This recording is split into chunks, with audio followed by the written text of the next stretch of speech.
Buenas tardes, soy Asaf Higgins de Pucallpa, Perú, y este video es para el trabajo final del curso de homilética con el pastor John Edgar Sandoval, eh, dictada en la Academia de Ginebra. El texto base es el Salmo 42, para ser más exacto, el verso 5 que dice: ¿Por qué te abates, oh alma mía, y te turbas dentro de mí? Espera en Dios, porque aún he de alabarte, salvación mía y Dios mío. A modo de introducción quisiera hacer algunas observaciones generales, como por ejemplo, la gran mayoría de estudiosos cree que este Salmo 42 y el 43 son un solo, ¿no? Un mismo salmo. Y creen porque hay versos que se repite como si fuera una canción, estrofas y la canción. Eso podemos ver en el 42.5, en el 42.11 y en el 43.5, ¿no? Ahora, hablando un poco del contexto del salmo, no sabemos mucho, no tenemos una descripción muy general o muy precisa, pero por la lectura podemos darnos cuenta de algunas cosas. Como que el salmista se siente como que prohibido de llegar a su tierra, a Jerusalén, al templo, ¿no? Entonces hay alguna posibilidad de que el salmista sea un destierro. También hay razones que quizás no están tan claras en el texto, pero que se hacen notorias, por los que él no puede otra vez estar con la congregación. Y pues claramente vemos que es alguien que dirigía la congregación también, ¿no? Por los textos que vemos en el verso 4 de este salmo. También nos damos cuenta que se han levantado enemigos contra él. Y el verso 7 con este lenguaje de las olas sobre mí, que nos recuerda mucho a Jonás, ¿no? Experimentando la ira del Señor o la corrección del Señor. El salmista es como si se sintiera abandonado de Dios, ¿no? Que es una expresión que mucho antes ya lo hemos visto en otros salmos, como en el Salmo 22, recordarán. Ahora, en todo esto que estoy mencionando, el salmista se ve abrumado por una carga física, por una carga emocional, pero aún así trata y procura descansar en el Señor. En esta ocasión no nos vamos a concentrar tanto en lo físico de él, aunque por supuesto tiene mucha relación, porque al final hablamos de una misma persona. Pero quisiera poner nuestra atención en los sufrimientos y las angustias del alma que él tiene como hombre, ¿no? Es decir, no vamos a ver lo externo, sino lo interno, su corazón. Cómo se turba, cómo se cansa, cómo se aflige, cómo se siente miserable, pero aún así procura esperar en el Señor. Quisiera que consideremos entonces cómo es este sufrimiento, cómo es este salmista como un hombre miserable, ¿no? Como un hombre que sufre. En primer lugar debemos tener en claro que el salmista es un creyente, ¿no? No es un incrédulo, no es un ajeno al pacto, no es un ajeno a las palabras del Señor, sino que es uno que realmente ama al Señor. En el verso 1 y 2 dice, ¿no? Tengo sed de ti, ¿no? Le explica como aquel siervo que brama y busca, pues así le explica más o menos ese deseo que tiene Dios, pero aún así podemos ver también que el salmista está desconcertado y está angustiado. Por ejemplo, en el verso 3 vemos que él llora. En el verso 5 vemos que ni siquiera puede controlar sus sentimientos, ¿no?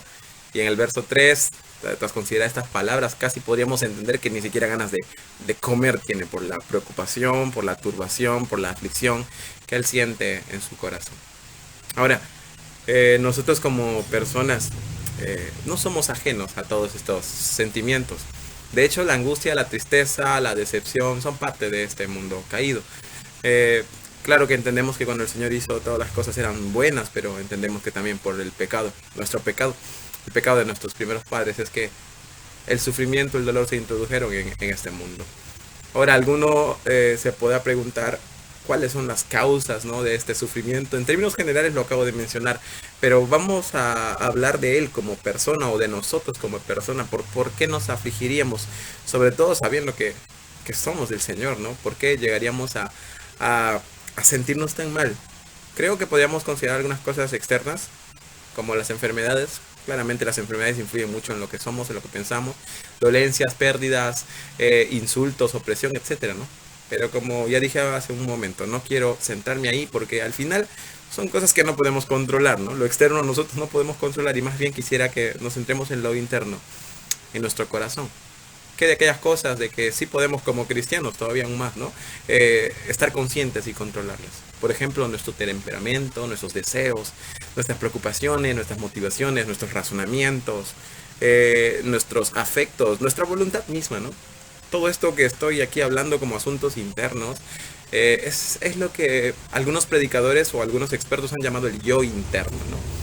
Me recuerda mucho a Pablo en ese yo que constantemente se rebela contra Dios. Ahora, por supuesto, no hablamos acá como alguna especie de bipolaridad o doble personalidad, sino que hablamos de la lucha diaria que un creyente tiene, ¿no? Ese remanente de pecado que aún está ahí contra este yo que conscientemente en la mente quiere honrar a Dios, ¿no? Entonces el salmista aquí se encuentra con este yo. Sabemos que es así porque nuestro texto base, el verso 5 del capítulo 42 de Salmo, el salmista dice: ¿por qué te abates, oh alma mía, y te turbas dentro de mí? Es básicamente una conversación consigo mismo, ¿no? Con ese yo que está ahí dentro afligiéndose, no encontrando salida, ¿no? Ahora, ¿por qué llega a haber alguna especie de aflicción de este yo interno, de nuestra alma, de nosotros mismos? En primer lugar, creo yo que es la debilidad de nuestra carne, de nuestra humanidad. Y debilidad no en un sentido pecaminoso, sino en un sentido de pequeñez, ¿no? En un sentido de que realmente somos fáciles de afligirnos. Pero también estoy muy seguro que hay un punto en donde esta turbación del alma deja de ser simple debilidad, simple pequeñez, para convertirse fundamentalmente en incredulidad. Creo que la incredulidad tiene mucho que ver en la angustia, en la preocupación, en la aflicción, en la depresión de un cristiano. Ahora, la pregunta es cómo esto, ¿no? Me refiero a la angustia, a la depresión, al abatimiento, etcétera. ¿Cómo es que esto puede ganar terreno en nosotros, que somos cristianos, que conocemos las promesas del Señor? ¿Cómo es que esto puede ganar tanto espacio en nuestras vidas hasta llevarnos a la miseria? Pues justamente creo que la incredulidad es la causa fundamental de esa turbación del alma y se manifiesta en este yo interno. Este yo, que ese alma nuestra que está ahí dentro de nosotros, que empieza a dudar, que empieza a turbarse, que empieza a afligirse. Algunas veces ustedes se habrán dado cuenta que desde adentro de nosotros salen expresiones de incredulidad, expresiones de duda, expresiones de temor. Y es que es más o menos lo que el salmista está experimentando. Desde su corazón él siente el miedo, el temor, y al punto que él mismo tiene que hablarse, ¿no? ¿Por qué te abates, alma mía? Escuchaba a un predicador que decía, ¿no? El problema no es hablarle al corazón, sino escucharlo. Y también Matthew Henry en su comentario dice: los que conversan mucho con su propio corazón a menudo tendrán que reprenderlo. Creo que el cristiano siempre va a estar en esta lucha con ese yo interno, con esas emociones, con esas dudas, pero es labor del cristiano pues controlarse y hablarse a sí mismo y llevarse a confiar en las promesas del Señor. En otras palabras, predicarse a uno mismo, ¿no? Como el salmista. También hay muchos ejemplos en la escritura de esto y vemos cómo esa turbación o esas dudas del alma pueden llevarnos a cosas peores. Por ejemplo, Abraham, cuando estuvo por entrar a Egipto, recuerdan, él razonó y pensó dentro de sí que la iban a matar porque su mujer era preciosa, era hermosa y se hace pasar por hermana y tiene que mentir y tantas cosas. Todo por estas dudas internas que él tuvo, ¿no? Con el caso de Job, muchas veces encontramos lindas frases de él, pero también como humano que es, tiene frases bastante como esta, ¿no? ¿Por qué escondes tu rostro y me cuentas por enemigo, ¿no? Como sentirse abandonado de Dios. Me gusta mucho la de David cuando dice: bendice alma mía a Jehová, ¿no? Y todo mi ser bendiga su santo nombre. Como que él mismo dándose ánimo, como él mismo, qué sé yo, habrá estado cansado, afligido, y en todo esto él mismo se habla, ¿no? No dejando que los sentimientos y que el yo interno manipule o se enseñoree sobre nosotros, sino nosotros racionalmente, por el poder del Espíritu, por supuesto. No solo es un asunto de razón, es obra del Espíritu, haciendo las cosas como el Señor nos ha mandado. Y hay muchos más, el caso de Elías, ¿no? Teniendo pena de sí mismo, sintiéndose el último, o el caso de Pedro. Se habrán puesto a pensar en Pedro. Después de traicionar al Señor, cuántas dudas habrá tenido el corazón y vergüenza, ¿no? Y aún así, el Señor lo trajo, ¿no? Ahora, quisiera presentarles a nuestro Señor como un hombre, verdadero hombre, y como verdadero hombre que también tenía un alma humana, y en esta alma humana, por supuesto, también tenía nuestra debilidad encima, no pecado, sino esta debilidad de la carne. Tenía sufrimiento, tenía hambre, tenía sensaciones como las nuestras, ¿no? Por ejemplo, muere su amigo Lázaro, ¿se acuerdan? ¿Y qué hace Jesús? Pues llorar, ¿no? Cristo mismo, hermanos, es el hombre llamado como el varón de dolores, ¿no?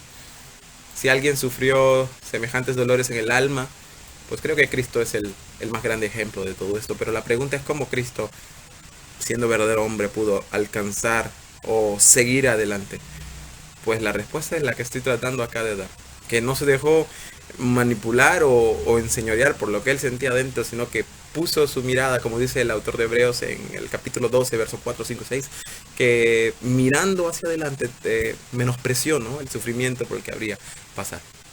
Este justamente es el evangelio que nosotros creemos, y en este evangelio es que encontramos justamente fuerza y esperanza para vivir esta vida, ¿no?